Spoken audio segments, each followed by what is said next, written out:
Yashomatinandana Rajajanarandana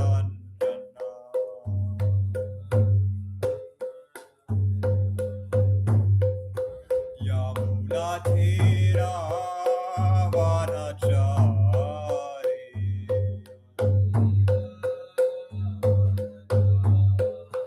Yamunathira Vanachari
Shri Radhe.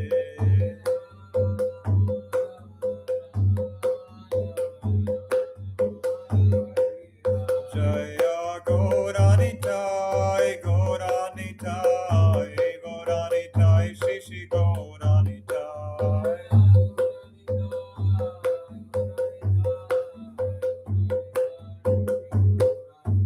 Jaya Jaya Prabhupada, Prabhupada, Prabhupada, Prabhupada.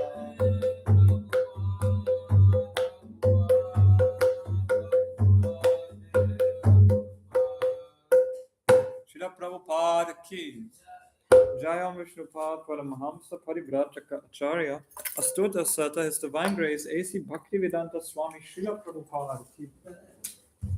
VDT Founder Acharya ISKCON Samstapaka Acharya Founder Acharya Srila Prabhupada ki. Ananta Koti Vaishnava Vrinda ki. Prem se ko Shri Krishna Chaitanya Prabhu Nityananda Shri Advaita Gadadhar Shivas Adi Gaura Bhakta Vrinda ki. Shri Radha Gopa Gopinath Shyamakund Radhakund Giri Govardhan ki. Jai Shri Vrindavan Dham ki. Mayapur Navadvip Dham ki. Jagannath Puri Dham ki. ISKCON Munich ki. Transcendental Book Distribution ki. Transcendental Prasadam Distribution ki. Bruhat Madanga Harinam Sankirtan Yoga Dharma ki. All glories to the assembled devotees. Alle Ehre den versammelten Gottgeweihten. All glories to the assembled devotees. Hare Krishna. We are reading today from Srimad Bhagavatam 9th Canto. Om Namo Bhagavate Vasudevaya. Om Namo Bhagavate Vasudevaya. Om Namo Bhagavate Vasudevaya.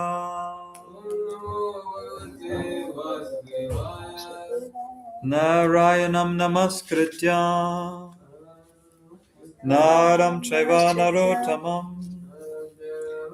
Devam Saraswatim Vyasam Tato Jayam Mudiraye Nasta Praeshwa Patreshu Nityam Bhagavata Sevaya Bhagavati Uttama Shloke Bhaktir Bhavati Naishtiki.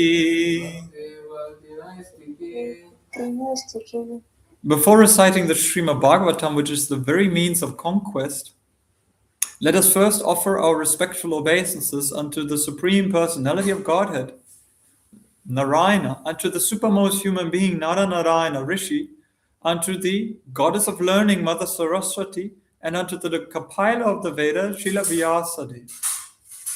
By regularly attending classes on the Srimad Bhagavatam and by rendering service unto the pure devotees, everything that is inauspicious to the heart is almost completely destroyed. And devotional service is established as an irrevocable fact. Maybe you can turn on the lights. So today we are reading from the Srimad Bhagavatam, from the 9th canto, in the 14th chapter, verse number 37. The chapter is entitled King Purūravā enchanted by Urvaśī. Okay, please repeat after me. 37. Okay. Striyo hi akaruṇāḥ krūrā durmarṣāḥ priya-sāhasāḥ ghnanty alpa-arthe viśrabdhaṁ patim bhrātaram api uta. Okay, line for line. Striyo hi akaruṇāḥ krūrā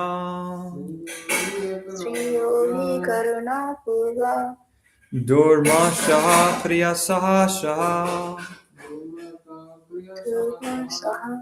ghnanty alpa-arthe viśrabdhaṁ patim bhrātaram api uta striyo hi akaruṇāḥ krūrā durmarṣāḥ priya-sāhasāḥ ghnanty alpa-arthe viśrabdhaṁ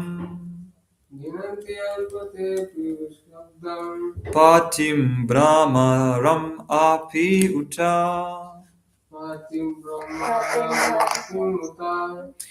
striyo hi akaruṇāḥ krūrā durmarṣāḥ priya-sāhasāḥ ghnanty alpa-arthe viśrabdhaṁ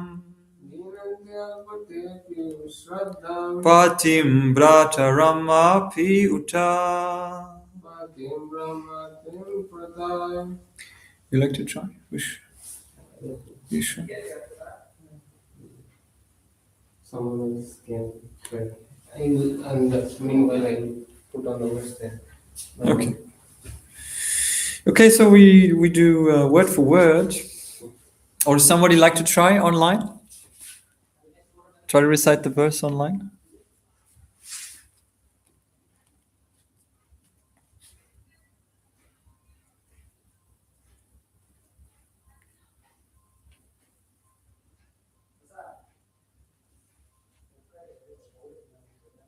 Okay, so we go by word. Striyaḥ, women. He, indeed. Akaruṇāḥ, merciless. krūrāḥ, cunning. durmarṣāḥ, intolerant. priya-sāhasāḥ, for their own pleasure, they can do anything. Ghnanty, they kill. Alpa-arthe, for a slight reason. Api, indeed. Viśrabdhaṁ, faithful. Patim, husband. Bhrātaram, brother.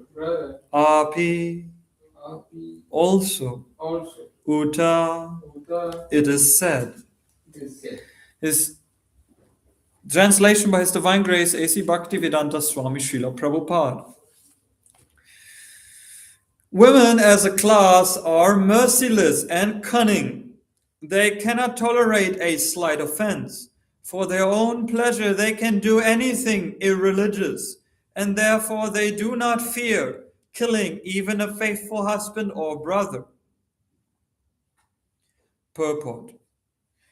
King Purūravā was greatly attached to Urvaśī, yet despite his faithfulness to her, she had left him. Now, considering that the king was wasting his rarely achieved human form of life, Urvaśī frankly explained the nature of a woman. Because of her nature, a woman can respond to even a slight offense from her husband by not only leaving him, but even killing him if required. To say nothing of her husband, she can even kill her brother. That is a woman's nature. Therefore, in the material world, unless women are trained to be chaste and faithful to their husband, there cannot be peace or prosperity in society. Om Ajnanatimmirandasya Jnananjanashalakaya Chakshurum Militam Yena Tasmai Shri Gurave Namaha Shri Chaitanya Manobhishtam Stapitam Yena Bhutale Swayam Rupa Gadamayam Dadati Swapatantikam Vandeham Shri Guru Shri Yuta Parakamalam Shri Gurum Vaishnavamscha Shri Rupam Shagrajatam Sagana Raghunatam Vitam Tam Sajivam Sadvaitam Savadutam Parijana Saitam Krishna Chaitanya Devam Shri Radha Krishna Paransa Gana Lalita Shri Vishakam Vitamscha. Hey Krishna Karuna Sindhu Dinabandhu Jagatpate Gopisha Gopika Kanta Radha Kanta Namostate Tapta Kanchana Gaurangi Radhe Vrindavaneshwari Vrishabhanusate Devi Pranamami Haripre Jayatam Surato Pango Mama Mandamate Gatim Matsavasva Padam Bojo Radha Madana Mohano Divyat Vrindaranya Kalpadrumara Srimad Ratnagara Simhasanaso Srimad Radha Shira Govinda Devo Prashta Libe Sevyamanam Smarami Srimam Rasa Rasaram Vivam Shivata Tatashitaha Kashyam Vinam Shmare Gopi Gopinata Shiyastunaha Namo Brahmanya Devaya Go Brahmanya Hitayacha Jagaditaya Krishnaya Govindaya Namo Namaha Namo Mahaviranyaya Krishna Prema Pradayate Krishnaya Krishna Chaitanya Namne Gauda Tvize Namaha Jai Shri Krishna Chaitanya Prabhu Nityananda Shri Advaita Gadadara Shivasari Gaura Bhakta Vrinda Hare Krishna Krishna Krishna Hare Hare Hare Rama, Rama Rama, Hare Hare. Hare Krishna. We are hearing from the Srimad Bhagavatam in the association of Vaishnavas. Hearing from Srimad Bhagavatam is most important. In the first canto of Srimad Bhagavatam, we hear that this Bhagavatam, it purifies our heart. It purifies our heart because we might be afflicted with the 6 enemies, which are lust, greed, pride, illusion, madness.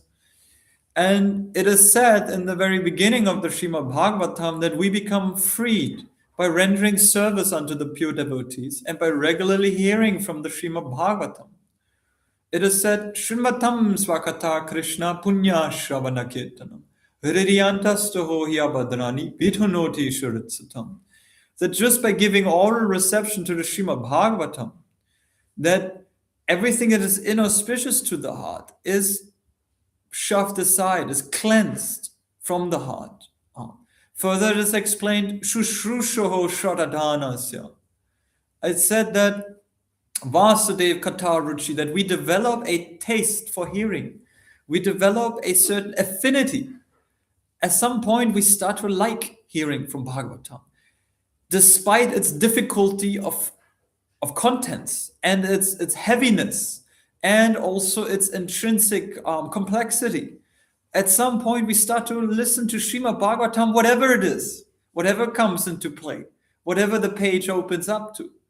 So this is actually when we develop taste for Srimad Bhagavatam, Vasudeva Katha Ruchi.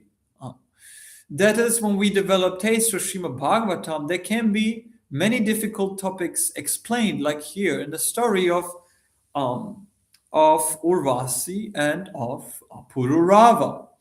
Now, what is the meaning of this? It is very clearly said in the Srimad Bhagavatam that the Srimad Bhagavatam, the purpose of the Srimad Bhagavatam, as it was propounded by Vyasadeva, is to cut through the knot that is within the heart, meaning to cut through the illusion, to reveal for what is actually true.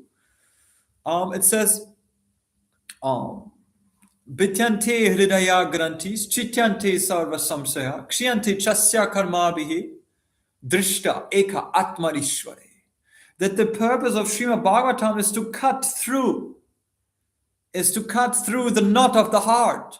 So what happens? That we are being freed from our karma, and eventually the shackle of this material life of repeated birth and death is completely destroyed.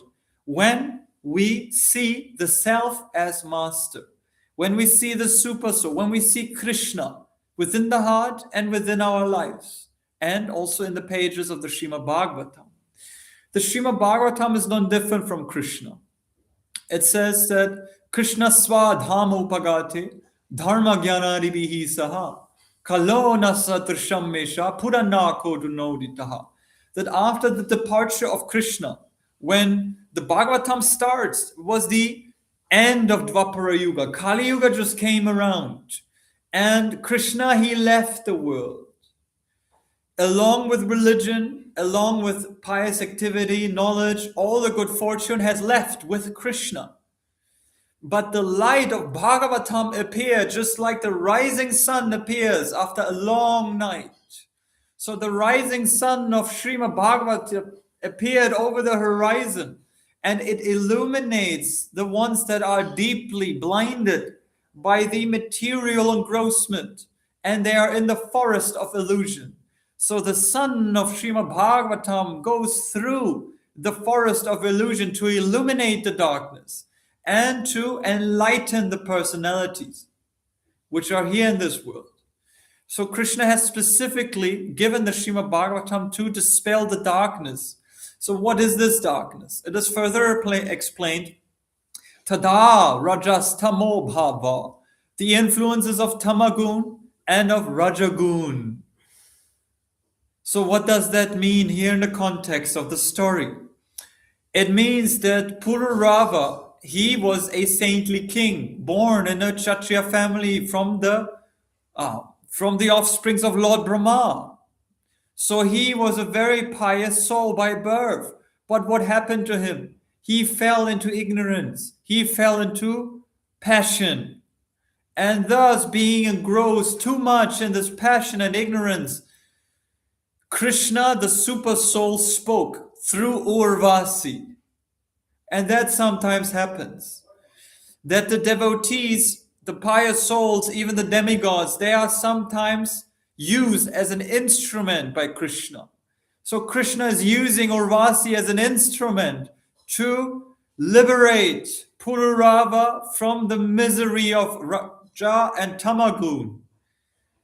Urvaśī is basically telling him that, wake up, sleeping soul, you have been engrossed too long in this Rajagun, Tamagun, and this affliction with lust and greed. Wake up, now it's time to get up and to do the real thing, to chant Hare Krishna, and to dedicate your life into devotional service.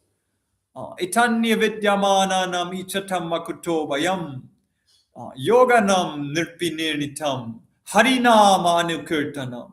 The real purpose of life is harinama anukirtanam. Even if we are a pious soul, even if we are a rishi, even if we are a very elevated human being, it does not matter. We have to perform harinama anukirtanam. We have to perform harinam sankirtan. Why? Because it liberates us from this affliction of this material life. It liberates us from the fear, because that's the main problems. You know the 4 main problems in our life? One of them is fearing, that we are constantly afraid. We have to defend our ego, my position, my family, my nation, my job, my occupation. We have to defend ourselves. Then we have to eat, we have to sleep, and we have to mate. We have to have sexual intercourse or progeny. That are the 4 discrepancies of the human being, which of the most one is that we are always afraid. We are always fearful. We are always afraid of, this is my position. This is my family. This is my status. I want to defend it. I want to keep it as it is. No change, no transformation, no evolution, no inner revolution. So that is called defending, the defending mechanism. That is animal life. Animal life means that we are having this propensity to defend ourselves, to eat, sleep, and mate. But we have to go beyond this. We have to become free from that fear through Harinam Sankirtan. Harinam Sankirtan basically means Golokera Premadan, that we are inviting the spiritual world by putting Krishna into the center. There are 9 processes of devotional service. You know the 9 processes of devotional service? How can we bring the spiritual world here? What do we do? Shravanam, Kirtanam, Vishnu Smaranam, Parasevanam, Archanam, Vandanam, Dasyam, Sakyam, Atmanivedanam. Very good. So these 9 processes, and they're very simple. They start with Shravanam Kirtanam. Now, who is the example of Shravanam, of hearing? Who's giving example? Maharaj Parikshit. Maharaj Parikshit is giving example of how to properly hear the Srimad Bhagavatam. As soon as the Bhagavatam starts, it tells us of the story of Maharaj Parikshit and the rishis.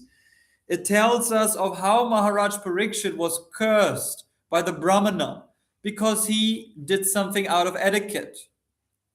And the son of the Brahmana, so the long story, Maharaj Parikshit was thirsty, going with the horse into the forest. Thirsty, Maharaj Parikshit finds a hermitage, knocks on the door of the hermitage, get in. There's only one rishi, and he's meditating. He's no conscious to give water to Maharaj. So Maharaj Parikshit got angry, takes the next snake, finds a snake, gets the snake, puts over the neck of the sage, of the Brahmana. And what happens? Maharaj leaves angry. So Shringi comes. And Shringi, he sees the snake around the neck of his father and says, whoever did this, I will curse him to death. I will curse him that he may die in 7 days. So Maharaj Parikshit receives the curse with, you could say, Vaishnav, humility.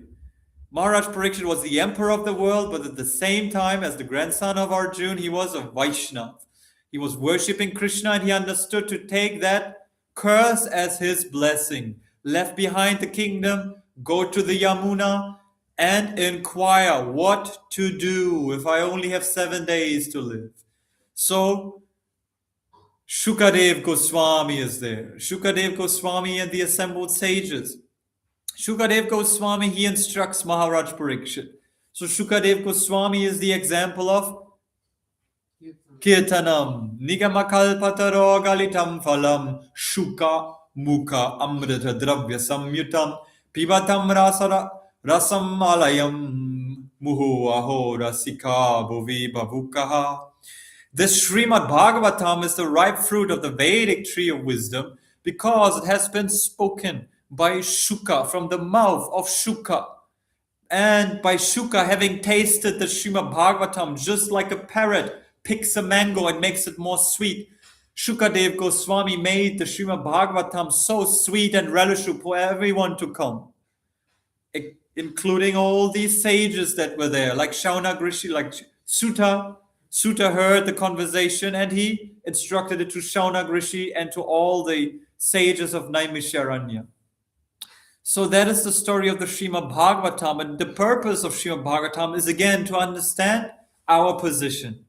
It is to understand our position as a living entity, as a jiva soul. The jiva soul, Jivera Swarupahoy Krishnera Nityadas, is defined in the Sri Chaitanya Charitamrita as Krishnera Nityadas. What is the definition of the jiva? What is the design of the jiva?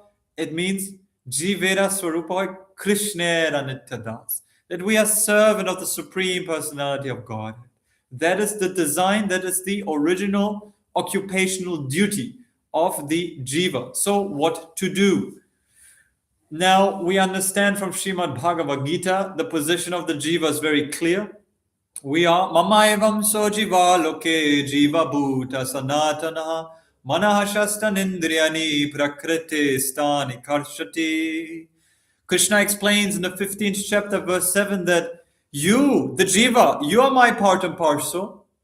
And because the jiva is eternally connected to Krishna, it is sanatana. Sanatana means eternal. It is eternal.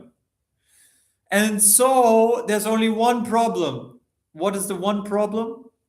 The one problem is manaha shastan indriyani prakriti stani karshati, that the jiva is constantly struggling with the mind, with the 6 senses, including the mind, always struggle. Prakriti kriyamanani gunai karmani sarveshaha ahankara vimutatma kartaham iti manjate. it says that the living entity, which is bewildered by the three modes of material nature, thinks himself to be the doer of activity, which are in actuality carried out by the three modes of material nature. That means that you and me and all the jivas, we might be thinking that, yes, I am the controller, I am the enjoyer, and because I am the enjoyer, the controller, the lord of everything, I am the most dear, and the best, and the wealthiest, and the supreme. And thus, Maya puts us into illusion. And Maya's illusion is very strict and stringent. Maya actually captures us in the prison house of Durga. In the prison house of Durga, we are being punished for our foolish behavior, thinking, this is my family, this is my position, this is my occupation, this is my job, my nationality, this is my house, my home, this is everything I possess and more. And Maya, she takes it away eventually. So we have to be very, very careful. We have to be very, very careful of how do we deal with this Mayic illusion. And we have to understand bhātaram yagnatha pasham sarvaloka maheshwaram shurta sarabhutanam natvamam shantim rachati. That actually Krishna is the proprietor of everything. Krishna is the possessor of all the demigods and all the planets. Shurit sarvabhutanam. Krishna is our well-wishing friend. And knowing this, the jiva soul can attain to Krishna consciousness, which is real knowledge. Real knowledge means that Brahma Bhuta Prashannatma Naso Chati Nakangshati Sarva Saresha Bhuteshu Mabhaktim Labhate Param. We understand that actually there's no need for hanker, no need to struggle, no need to strive, no need to lament, no lamentation. We are simply situated in the spiritual plane.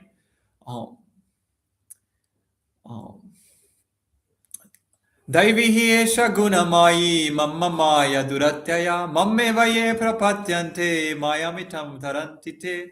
But how do we get there? How do we get to the spiritual plane?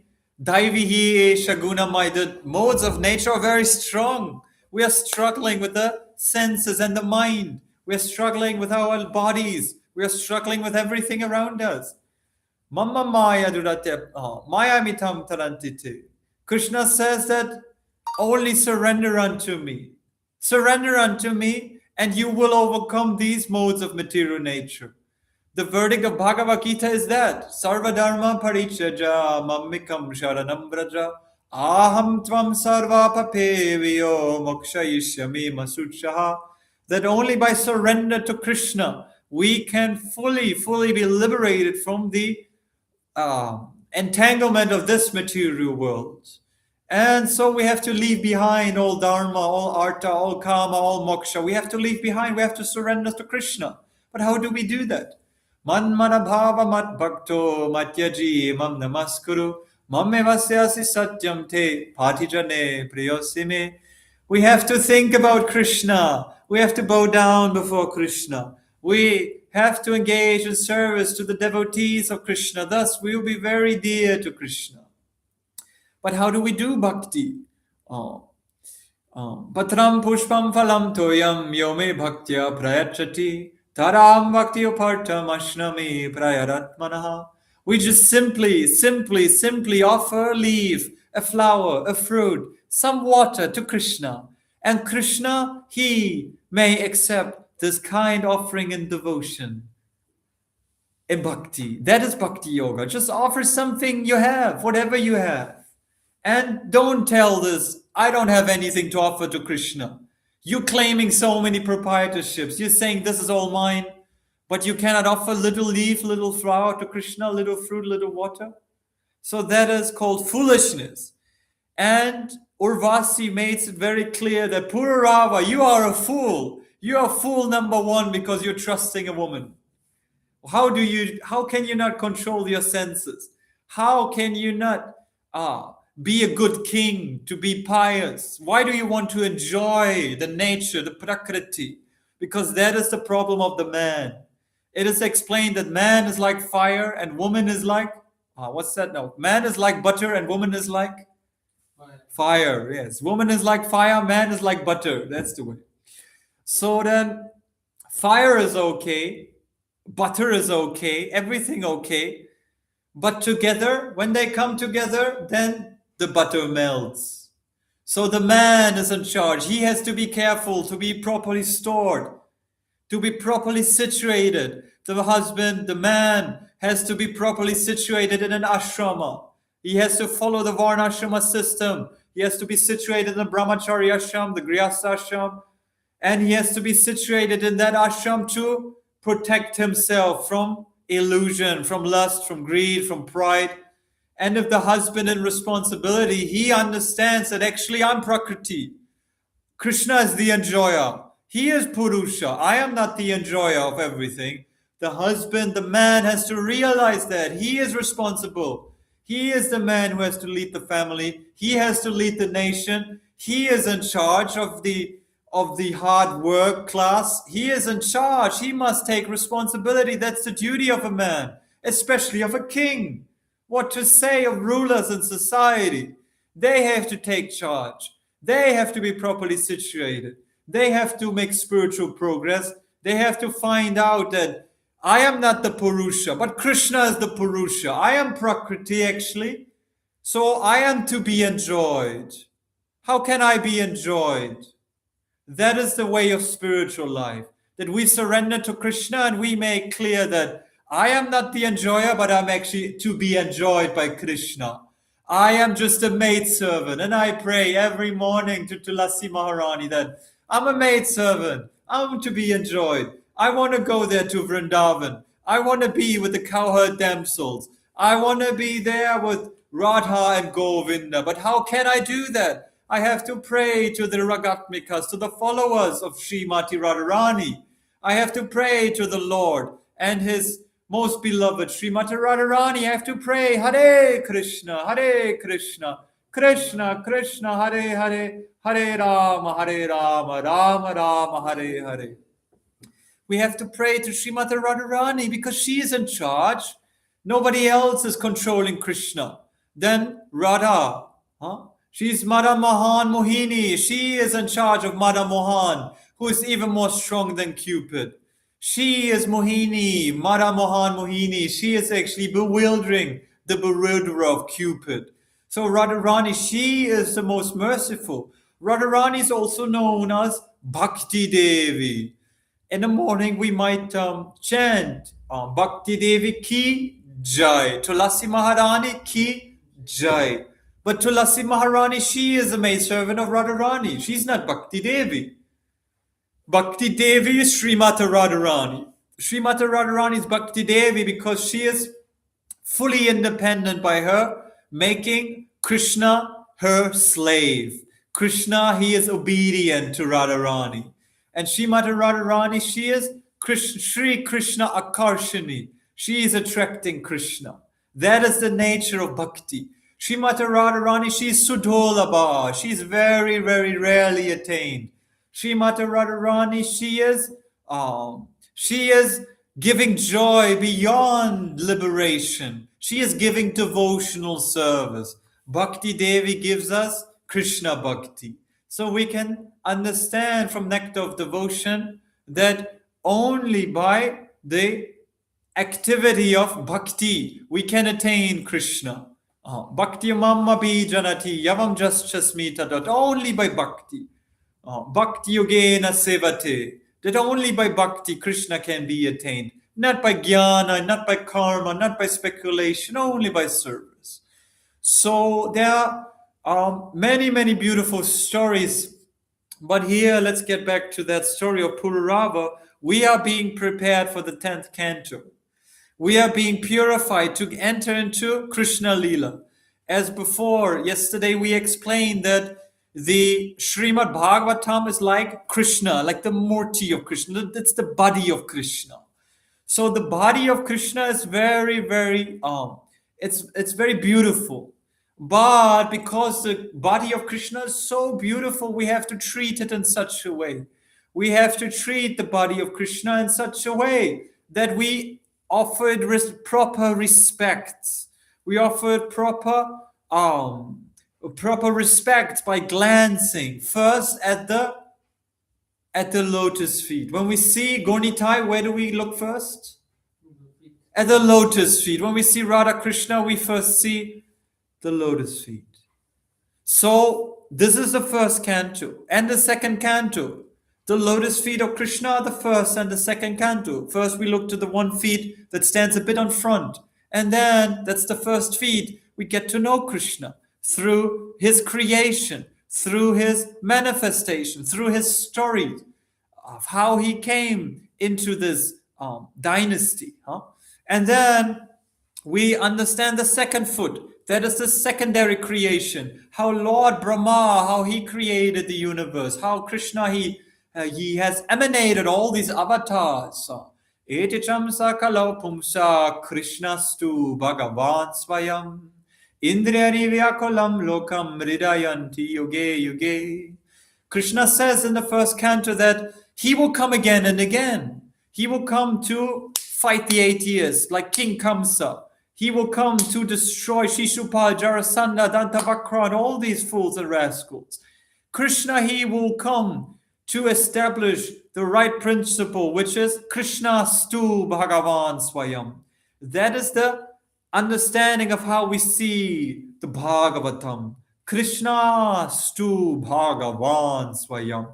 That Krishna, he is the origin of all the incarnations of Lord Nrsimha, of Narayan, of Vishnu, of Vaman, of all these incarnations. Krishna, he is the origin, the source. Ishvara sarva bhutanam ritesh arjuna tishtati. And he is situated within everyone's heart. Ishvara parama Krishna shachit ananda vigraha. And in the heart, the form of eternal knowledge and bliss is there. And so Krishna, he is within the heart of everyone, and everyone is part and parcel of Krishna. So he creates. And then we can look up to the thighs, the legs and the thighs, the third and the fourth canto. And then we see through the impetus of creation and through the manifestation of the cosmic universe, we see to the fifth canto, and we hear the stories. In the third canto and the fourth canto, we hear the stories of Kapila Dev and Devahuti. In the fourth canto, we hear the stories of Dhruva Maharaj. And in the fifth canto, we hear the story of Ajamila. And these are stories to detach us from these worldly affairs, to seek the shelter of Narayan, of Krishna. And then in the sixth canto, in the fifth canto is Rishabdev, and then in the sixth canto is Ajamil. The sixth canto is like the chest. Ajamil, it's a story of how we can surrender to the Supreme Lord by chanting his holy name. So we have to chant Hare Krishna to become free from our sinful heart. And then the seventh and the eighth canto. The seventh and the eighth canto, seventh canto is Lila of Nrsimhadev. And that is the right arm. And the left arm, that is the story of the eighth canto, Ram, of Vamana, of Bali Maharaj. That is Atma Nivedanam. And that is the story also of how we have to surrender to Krishna eternally, lifetime after lifetime. Even if we are born in demoniac family, we have to find shelter. So this is the topic of Poshanam, of finding shelter with the Lord. Isha Anukantaha. Then we hear about Manus. In the ninth canto, which is like the throat, we hear about Manus, all the Manus. And then we hear about Isha Anukantaha. We hear about the stories of the personality of Godhead. That is the lotus face of Krishna, the 10th canto. And what is it used for? It is used for Nirodha, for Mukta, and for Ashraya. That means that we come liberated from this material world. So we are freed from the society of non-devotees. We are freed from all the 6 impediments described in the nectar of instruction, like false proprietorship, like false prestige, like having greed for mundane things and breaking the vows and principles of spiritual life. So then we get to the lotus face of Krishna. And it's said that the lotus face of Krishna, there's a smiling. The smiling is the 5 chapters from 29 to 34 in the 10th canto. That is the pastimes of Rasa Leela. That is the smiling face of Krishna. And then comes the forehead, 11th canto, and the crown, that is the 12th canto. And the 12th canto is fairly interesting because it tells us of all the Kali Yuga impediments. What will happen in Kali Yuga? My Lord, dear Lord, please protect us. We need your shelter. That is the most supreme topic of the Bhagavatam. It is called Ashraya. Ashraya means that we have to find an ashram. We have to find shelter. Maybe in the brahmachari ashram, in the student life, finding shelter with the guru. Guru pada ashraya. First step in devotional life. There's 64 steps of devotional life. The first 5 steps are concerned the guru. First step is guru pada ashraya. We cannot start bhakti without following the footsteps of the guru and surrendering our lives to the guru. Then we have to follow the instructions of the guru. We have to follow the footsteps of the guru. We have to please the guru, and we have to serve the guru in an intimate way. These 5 instructions are most important. Guru pada ashraya. So that is the point that we have to work on. We have to find shelter with the guru. How can we do that? We have to develop faith in the Vaishnavas and in the Sangha of the Vaishnavas. We have to develop faith in the Checha Guru. So let me tell you one story of how I found my guru. Because we have to have faith. How do we get faith? We have to hear a story. We have to understand there's a certainty in the guru. It was not so long ago, but eventually the guru appeared to me. The guru appeared to me in many times of my life. And he appeared to me through meditation, through the heart, as the Checha Guru. The first time I understood that there was some revelation in my heart was when my beloved paternal parents, my father and my mother, they appeared in my mind and in my heart. I was in a miserable condition. And because I was in misery, my mother and especially my father, they felt there's something wrong. So we have to call him up. We have to help him. But I was on a different continent. I was in a different world, so to say. So through the heart, I received an information like the radio signal. So the Checha Guru was speaking to me, and it was telling me that my mother and my father are very concerned about my health and my situation. That was the first time I understood that Checha Guru is conversing with me, because who's the first guru in our life? The first guru in our life is the mother and the father. The parents are the first gurus in our life. So then after some time, when we become more detached from our parent house, we go on a journey, and then we might find a book. And the book might reveal to us another guru, another teacher. So the second time I found a guru was through a book. And it was through in my case, a sacred book, which is called the Bible. Have you heard of the Bible? You have heard of the Bible. So in the Bible, there's a story. There are many psalms, and there are many stories about saintly kings and about the creation, but there's mainly the story about Jesus Christ. So I was sitting in my room, and I was miserable again. And because I did not know what to do and where to go, from within the meditation of my heart, there came the Checha Guru. The Checha Guru came again. But this time he revealed himself to be a messenger of Jesus Christ. And I was wondering, this message is very deep and profound. And it tells me to go on a spiritual journey. So I should do that. And I went to the Holy Land of Bethlehem, to Jerusalem, where Jesus Christ was born and crucified. I went to all the pastime places of Jesus Christ. And that made me realize that this journey was necessary for my spiritual process. So the Checha Guru, again, he revealed himself. And then I started chanting Hare Krishna. Because I was still miserable. I came back from the Holy Land. I came back from all these adventures. I came back from my misery. All my family members, they seemed to be an illusion. They seemed to go from hospital to hospital, from Maya to Maya, from that kind of situation. And Jesus, He was already buried. He was already crucified. But where is he really? I could not understand. So then I started chanting Hare Krishna. I came to meet the devotees. I got a book. And through the book, Srila Prabhupada was revealed to me. Srila Prabhupada was revealed to me through his book, which is special. And again, I thought that the Guru, he must be somewhere. I have to find him. So let me go to meet the devotees again. Let me go to their temple, to their Hare Krishna temple. And what is the smell? Oh, it's halawa and ghee and incense. So I thought that's the right place here. I will find the Guru.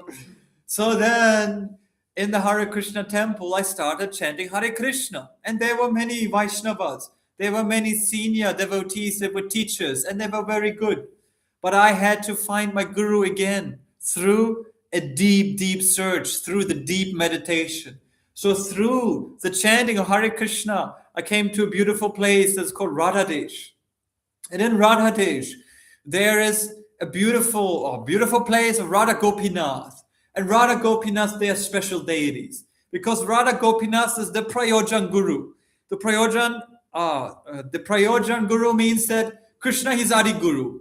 And Prayojan means that the supreme goal is to reach Krishna and to dance with Krishna, to enjoy with Krishna, to shake hands with Krishna, to go back to Godhead. So Krishna, in the form of Gopinath, he said, okay, now is the time. You have to 100% dedicate your life to your spiritual master, to the Hare Krishna mantra, and you have to leave everything else behind to fully surrender unto me. So it was midnight, and I got woken up somehow or other. I don't know why. Maybe it was Gopinath, Hare Krishna. And it was midnight, waking up, taking my japa, taking a shower, go into my dress, into the courtyard. And I was chanting Hare Krishna. There was a full moon beaming. And it was a beautiful moonlit night. And there I understood that now it's time to chant Hare Krishna and be happy. Because there's some special mercy today. I can feel it coming. So I was chanting my rounds in front of Radha Gopinath's temple. And there, the Chaitya Guru again revealed himself. And the Chaitya Guru told me to take initiation. Don't delay. Don't wait another week. Next week, your Guru is coming. You have to take initiation.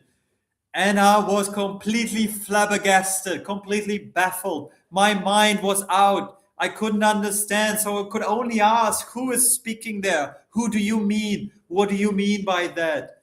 And it was revealed that this Guru was Kadambakanana Maharaj. Kadambakanana Maharaj would come for the very last time to this temple, to Radha Gopinath temple, and he would give initiations. And I did not know that I was chosen. So at that moment, I felt that, okay, now I have to make arrangements to get to know this temple president, and the secretary. They have to know that I'm on the list. So I went to the office of the temple president. I knocked on the door. My dear temple president, excuse me. I got a message from the Chaitya Guru. I have to take initiation now. Next week is the time I'm on the list. Guru wants to initiate me. What can I do? So the temple president said, oh, this is very mysterious.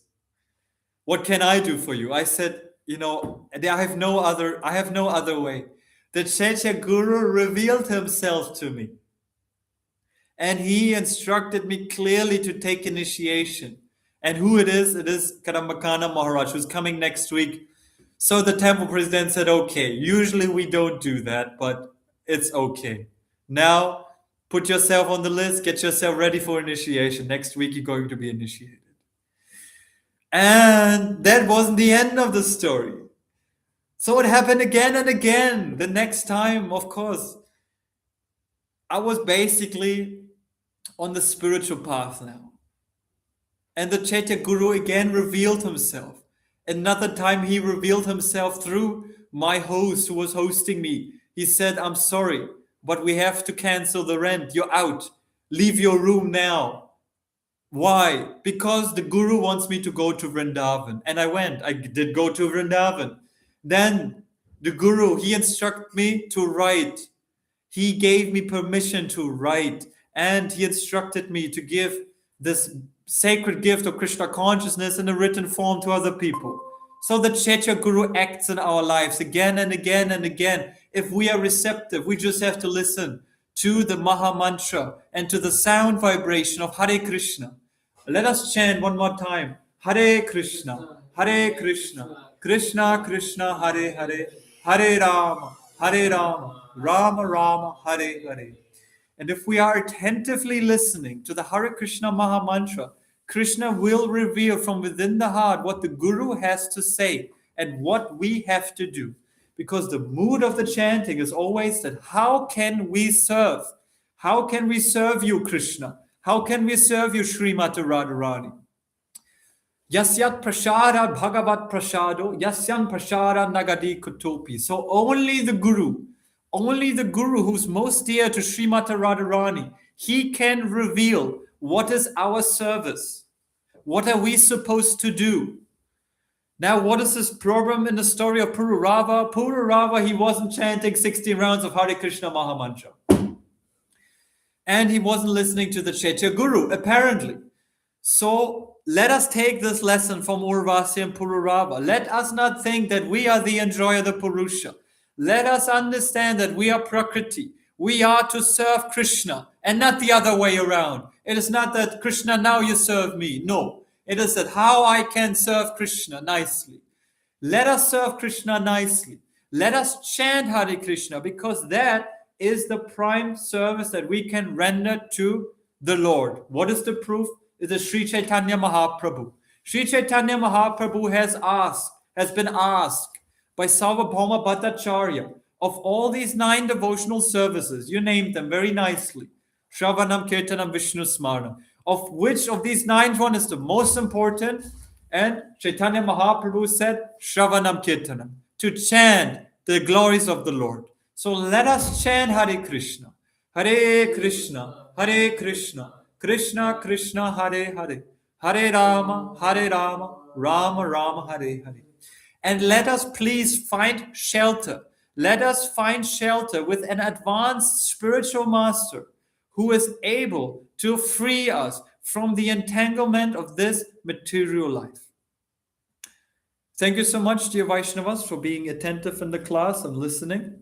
Now we have an open time for question and answers, and whatever you have to add, please feel free. I'm very happy to hear from you, from your side, so that we can churn the topic again. Please, Yeshwant is here in the temple room, and also we have online. Please feel free to pose your questions. Yeah, I just have a question on the last topic which we discussed regarding the chanting of the Mahamantra. So, how to properly chant so that the Chaitya Guru will start instructing us, or maybe it's Chaitya Guru is already instructing us and I'm not attentive to it, or Right. so how to not like Yes. because mind is also instructing from inside, so how to differentiate Yes. it's not the mind and it's Good.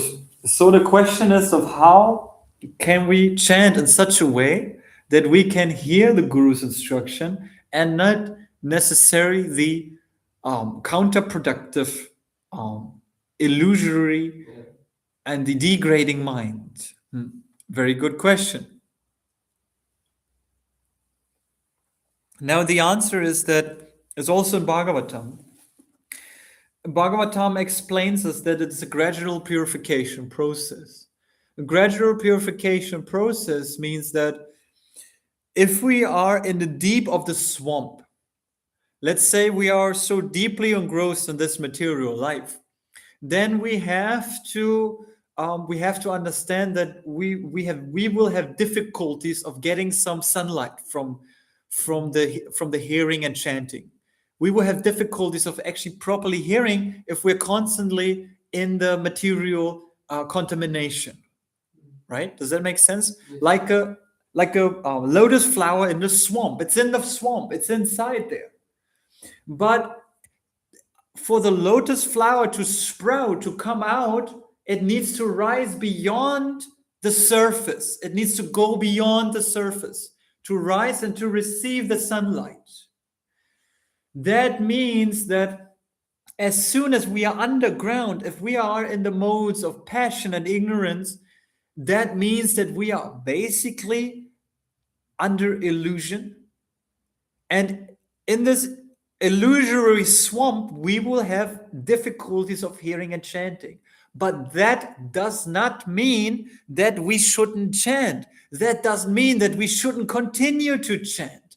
That doesn't mean that we shouldn't give everything in our hope, because bhakti is asabandha. Bhakti is hope against hope. Even if it's hopeless, even if we think I'm the lowest of fools, I'm at the low bottom of Tamagun, at the swamp, still I can chant. Still I can raise myself to a higher consciousness. Evam prashana manasa bhagavad bhakti yogataha bhagavad tattva vijnanam. And we have to distinguish. We have to use the science of Krishna bhakti. Vijnana means to apply the knowledge. We have heard so much about Bhagavatam, Bhagavad Gita. We have heard so many things, but we have to use vijnanam to apply the knowledge.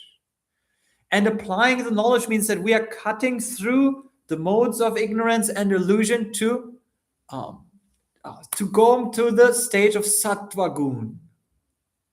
And sattva gun is already good. We get the dim reflection. We get the dim reflection of the sunlight of the holy name. Because the sunshine of the holy name has risen by the appearance of Lord Chaitanya Mahaprabhu. And this Krishna Prema Bhakti, it is shining over the horizon. But we are still only getting just a little glimpse of that. It is not that we are receiving full saturation.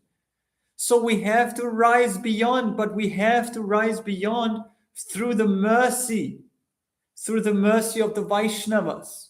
That means we have to liberate ourselves from the non-Vaishnavas. We have to liberate us from non-devotional things to do. We have to liberate us from material entanglements so that we can fully rise to the Shuddha Sattva platform. Shuddha Sattva means that we are now on the surface and we are able to receive the sunlight of the holy name. And when the sunlight of the holy name shines purely into you, then it will be revealed what has to be revealed. It's all there anyway. Krishna's absolute, he is perfect. So he gives you already perfect understanding. It is just that our receptivity has to be cleared. Right? That is why we practice 3 stages of chanting. First, we are namaparad. We have to practice through all the offenses. All the offenses, all the offenses, all the offenses. So many offenses. And if we follow the 10 offensive rule, if we go step by step through the 10 offenses, and the main offense is to be inattentive while chanting, then we have to find a step-by-step guide for ourselves and our inattentiveness to get out of that inattentiveness and to chant properly. Example, if we fall asleep while chanting, get up and start walking a bit. Walk around and chant for some time. Prabhupada was doing that. He instructed us to do that. So inattentiveness means get up, just stand up and chant. Continue chanting. Chanting is good, but don't fall asleep. Chant and get up. So raise up to the Shuddha Sattva platform. Go through namabhas, then clearing stage comes. Then we go through the cleansing of the heart, of how we basically leave behind the 6 processes described in Nectar of Instruction. Yesterday we mentioned them. You know them.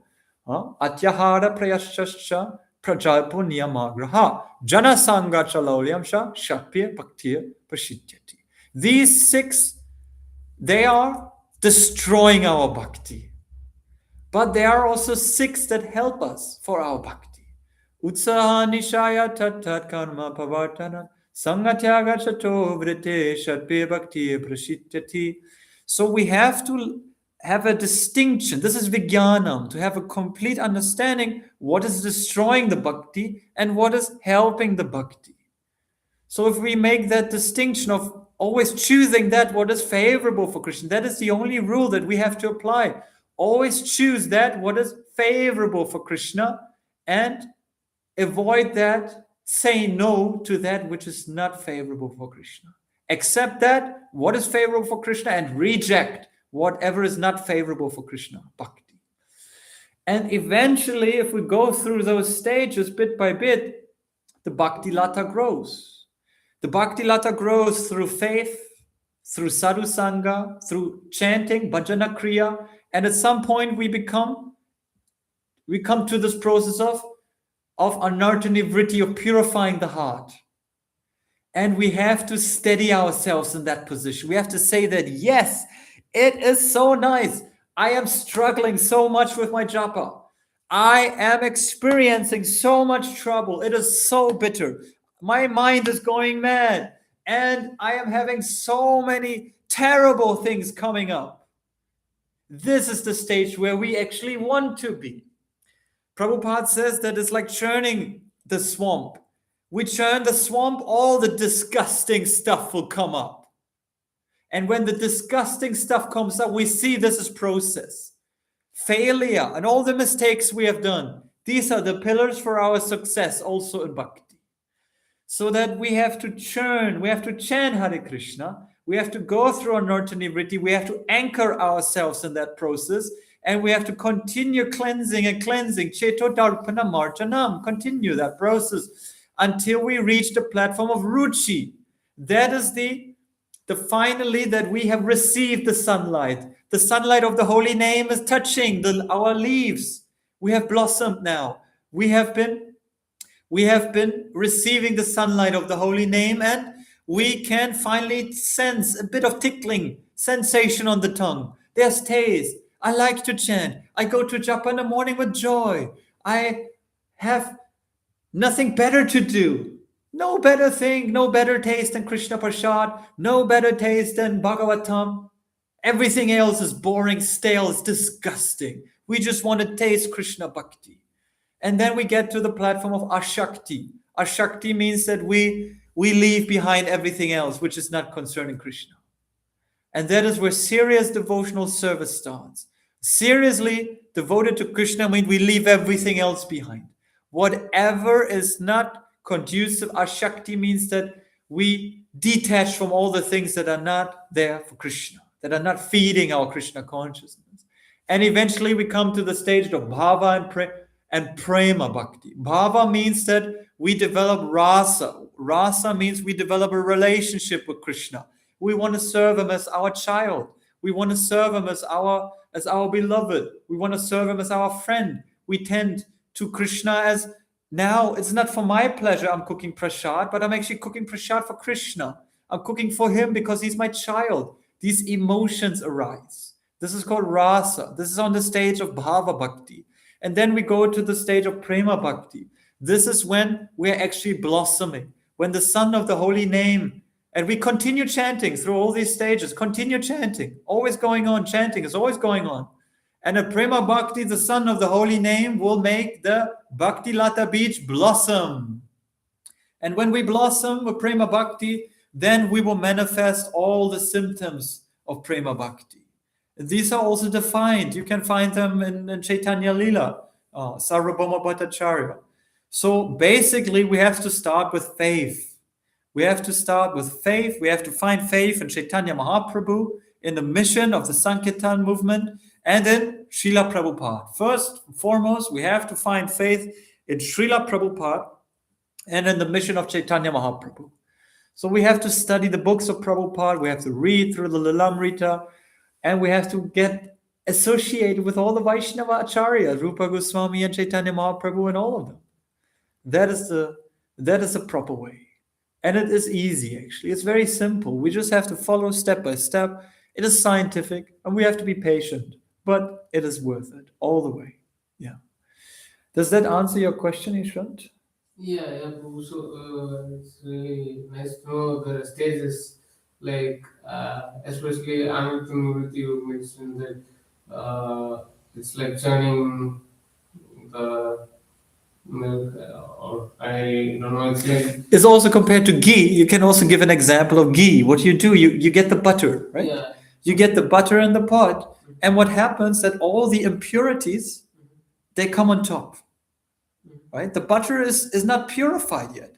The butter, it boils up, and eventually we want to have the pure gold. We want to have pure gold ghee. You can look through it. But first, the impurities, they come on top. And we have to take off the impurities, and we have to discard them, right? So in this phase, especially after doing the sadhana bhakti, so for a certain amount of time, so there is a sense that, for example, more distractions are happening Yeah. even before we started. So, Yeah. which means should we necessarily think that we have like What are you come to distracted the- by? So there are like these 6 anarthas, so these are the main like gross elements, and also subtle elements will always be there, so like pride and these things, but gross elements like lust and anger, so this is like really the important thing. So which means should I think that I am at the stage of anurti, or still something is bad with the sadhana. So you said like in the example of churning the butter and then throwing out the waste. So how this throwing out the waste? How does that apply? Yeah. How does it do? Okay, so when we're talking about a sadhana bhakti, we're not talking about spontaneous, because bhakti has two divisions. The two divisions of bhakti are sadhana bhakti, which we practice. We are not yet there at raganuga bhakti. Raganuga means spontaneous attachment. That is on the stage of bhava bhakti. Bhava bhakti and prema bhakti, they are the higher stages. We practice sadhana bhakti. Simple in sadhana bhakti, the first 3 stages are the most important. The first 3 stages of the process are shraddha, that means faith. Sadhu sangha means association with devotees, and means bhajana kriya. Bhajana kriya has 6 divisions. When we do bhajan means that we chant Hare Krishna. Bhajan means also we serve the deities. Bhajana kriya means we clean the toilets for the temple. Bhajana kriya means we go shopping. That's also bhajan, because we serve the deities. Now you're taking care of the temple here, so you do so many things for the deities, right? That is bhajana kriya. Bhajana kriya means that inside bhajana kriya, in that process, there are certain divisions. There's certain divisions, like, for example, sometimes we become over enthusiastic. Utsahi mai. Utsahi mai means that we become super enthusiastic. It's like, yes, I'm the best. I do so much service. Everybody glorify me. That is an impediment. We have to let go of that. We have to discard it. There's another impediment that says that, okay, now I'm doing sadhana. I'm doing really good sadhana. So today I would chant 16 rounds. And tomorrow I would chant 25 rounds. And then I would chant 32 rounds. And then I would chant 64 rounds. And I vow I would do it my whole life. This is also there. It is part of bhajana kriya, but we have to take it and we have to bring it off. Then there's another that is like, oh, look at my bhakti. I'm such a good bhakti yogi. Oh, look at my opulence. Everybody enjoy my opulence. That Rangatarangini is also an impediment, and we have to take it off. We shouldn't get proud or puffed up on our bhakti. These opulences are coming naturally. If we are doing nice service for Krishna, then Krishna will be pleased. But we have to let go of all these impediments. This is described in Vishwanath Chakravarti Thakur's Madhurya Kadambini. Madhurya Kadambini is a very eloquent, it's not easy to read, but we can study it in our Vaishnava tradition. It's telling us from Shraddha to Prema, a very systematic way of how the Bhakti Lata is growing. The little Bhakti plant that we have planted, it is now growing. But what are the prerequisites? What are the gradual processes? What are the stages of that growth? So naturally, Vishwanath Chakravarti Thakur Madhurya Kanamini tells us the whole system, the whole thing. And it tells us in depth, if we chant Hare Krishna, these things will come up and they know. So if we can follow that, that is good. But basically, we should be sincere and we should be humble. If we keep our sincerity at bottom, at level, if we keep our sincere heart always engaged in service, and if we do service in a humble way, then we will be always successful in devotional life, no matter what. Krishna will reward us, and at the right moment, in the right time, he will grant us permission to receive the right thing that we need, right? But we have to work for it also. We have to work for it in the sense that we have to take care of it. We have to take care of the boiling. Without a flame, a proper fire, that is the activity. We have to get in the fire. We have to get in the fire of Sankirtan. We have to go out to distribute books. We have to chant on the streets. We have to do service. We have to please the deities and Prabhupada. In this fire of purification, we can be purified. And so we can take on the fire. That is actually what Prabhupada then says. He says that only by taking ourselves into the fire, we can become like the fire. And we want to do that. So that we can take on the qualities of bhakti, we have to go into that process. We have to actually serve. We have to practice it. We have to practice bhakti like that. So you're doing a wonderful service here in Munich and keeping the temple, everything nice and clean, everything organized, everything, is there. So it's just that Krishna, he has to send you more devotees and maybe a guru that you can take shelter of. And then maybe in time, you will see that you're also ready, right? It is said that when the disciple is ready, the guru appears. So don't worry. Just keep on chanting, keep on the process of chanting, and everything will be all right. Jai. Hare Krishna. Okay, Priya, or is there Danakili Mataji around? You can unmute yourself if you'd like to ask something or add a comment.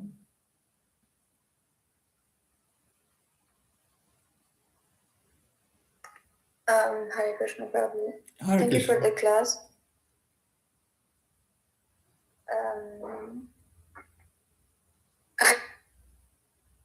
I have a very small question, Yeah.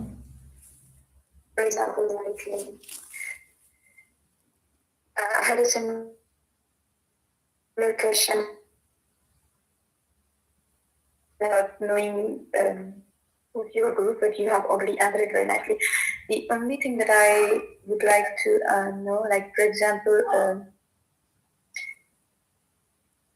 the moment you have some we understand that first we should be focused on the affair of the focusing on sadhana, then it's possible that we will slowly get to know that with our group as well. Just now you mentioned when you are ready, the guru will reveal it to you. Mm-hmm. But at the same time, it has been suggested by the seniors that you should search for your guru, So that means that every person have a different mood in our, for example, in our society. So everybody have a different mood. So how does that go to participate, to search for a guru or to understand that this person is your guru or you belong to him element, Yes, that's the most important to progress in your bhakti, to meet your guru, to have someone who could instruct you or also guide you through. So okay, I understand the question correctly. It's kind of the same question, but yeah. I mean, it is about the searching guru and how, in the searching process, how will the guru reveal himself? And if I understand correctly, also there was the point of sadhana. That is, how do we focus? If we focus on sadhana, will the guru be revealed to us? Yeah. Understand that correctly? Okay. So yes, it's true that we practice sadhana bhakti. We practice sadhana bhakti. That means that, yes, we focus on the sadhana. we focus on also on the points of developing faith. Before we actually start sadhana, there was some initial faith. Faith means that we have a connection with Krishna. Faith means that there is a certain an innate connection with Krishna that might be revealed already or not revealed. There might be an innate connection to Krishna that is letting us believe that we, as a living entity, we have a purpose, we have a duty, we have a certain natural occupation or a natural inclination, right? So faith means that we can only have faith in a person, and in that connection to that person, we can develop faith. Meaning that initially in bhakti, we develop faith in Krishna. But how can we develop faith in Krishna? Krishna is beyond the modes. Krishna is beyond the perception of everyone. He is in reach in the temple, in the deity form, okay? And he is in the Vaishnava's hearts. And so that through the Vaishnava association and through the worship of the deity, we can have an inclination for deepening our connection with Krishna, deepening the faith that we have in the personality of Krishna. And eventually, Krishna will be so much pleased that he gives us a special Vaishnava. He will give us special arrangements, a special service, but it will come from a special Vaishnava. The special Vaishnava that has been chosen by Krishna to guide the living entity is what we call then the guru. So in the beginning, because we haven't been, saying let's from birth on, the soul has been going from lifetime and lifetime again and again. And again, the soul comes back to life.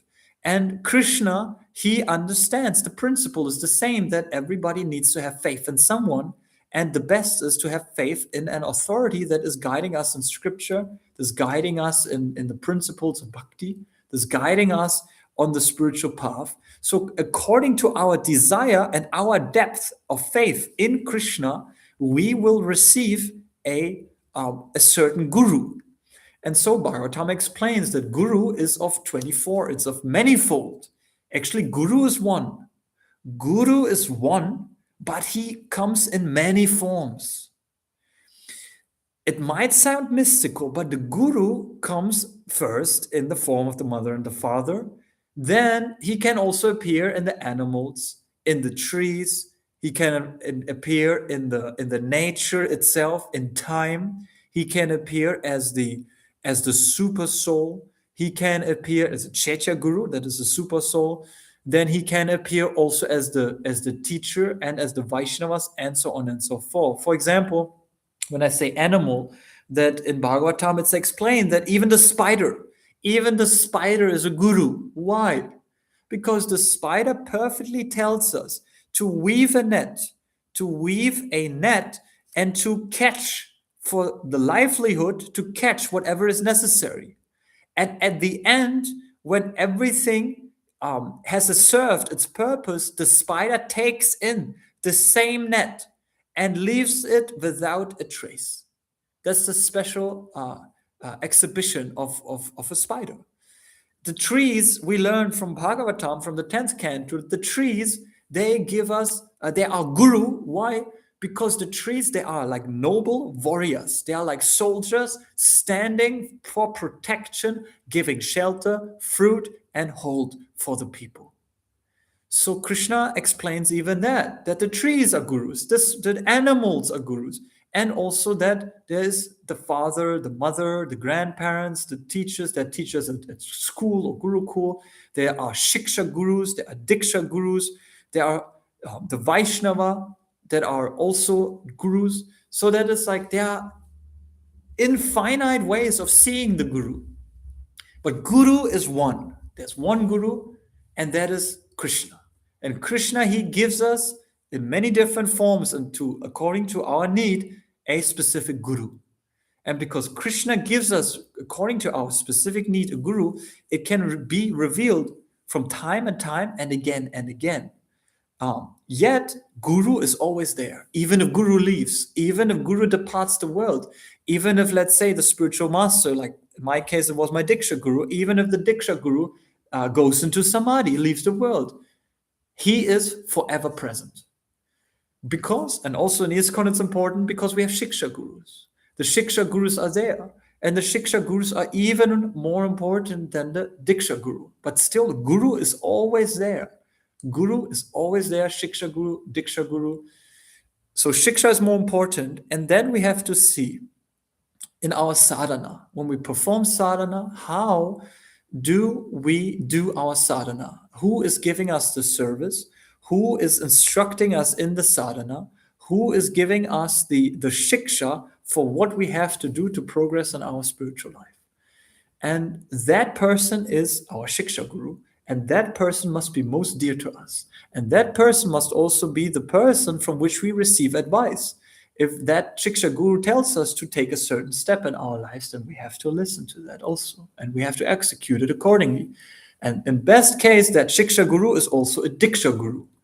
If that shiksha guru can also be the diksha guru that gives you formal initiation, then that is even better.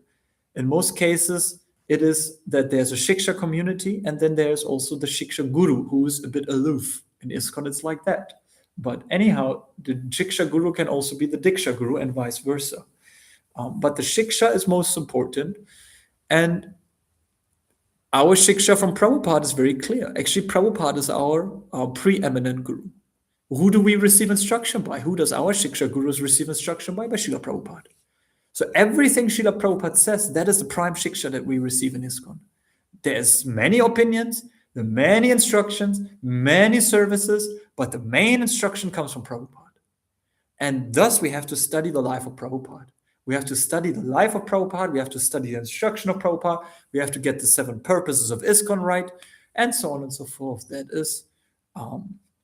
That is according to our sadhana bhakti. So Prabhupada is most important. We should, and then it's an interesting saying I've heard that I don't know exactly where it comes from.